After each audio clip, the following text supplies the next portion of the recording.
Hands That Heal, Part 2, The Making of a Profession 1920s to 1960s. Kenya, a land of rolling hills and deep-rooted traditions, is on the cusp of change. British colonial rule is firmly established. Nairobi, Mombasa, and Kisumu are becoming significant administrative centers. The roads are dusty, the hospitals are few, and healthcare is a luxury reserved for the privileged few.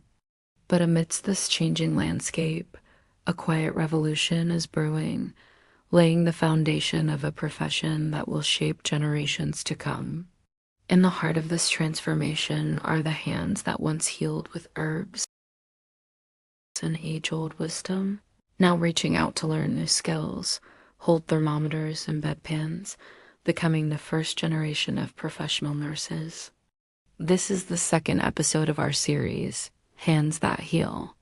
Today we explore how colonial Kenya birthed a nursing profession, mission hospitals, and the birth of African nursing schools. By the early 1920s, religious missions became the first formal institutions to train African women as nurses.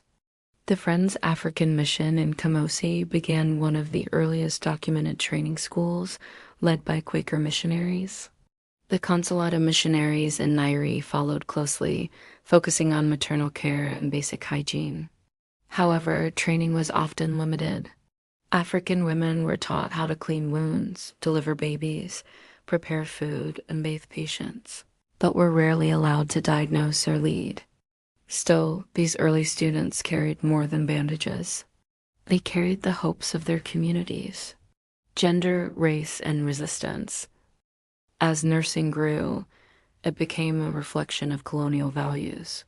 African women were expected to be obedient, humble, and silent in the presence of European doctors.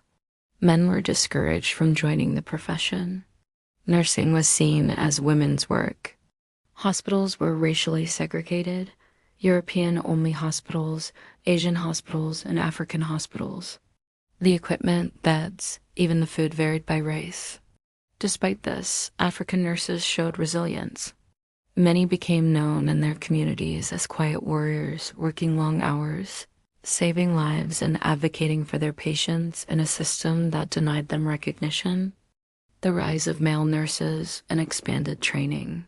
By the 1940s and 50s, a quiet revolution began, the rise of male nurses. As more hospitals were built under colonial administration, there was growing demand for healthcare workers. African men, often former military personnel or clerks, began enrolling in nursing schools.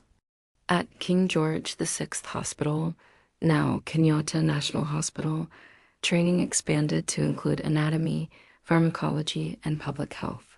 Nurses were no longer just helpers.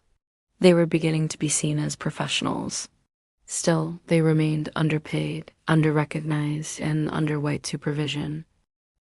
Registration and regulation.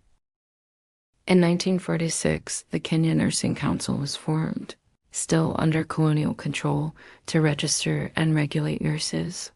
Now, a nurse had to sit an exam, keep training records, and follow strict conduct codes. While it improved the quality of care, it also institutionalized inequality. African nurses were held to higher standards but given fewer opportunities. Yet many persevered, passing their exams and earning the title enrolled nurse or state-registered nurse. They had names. They had badges, and for the first time, they had a profession. As Kenya moved toward independence in the 1950s and 60s, the nursing profession stood at a crossroads. It had been shaped by colonization, but also by courage.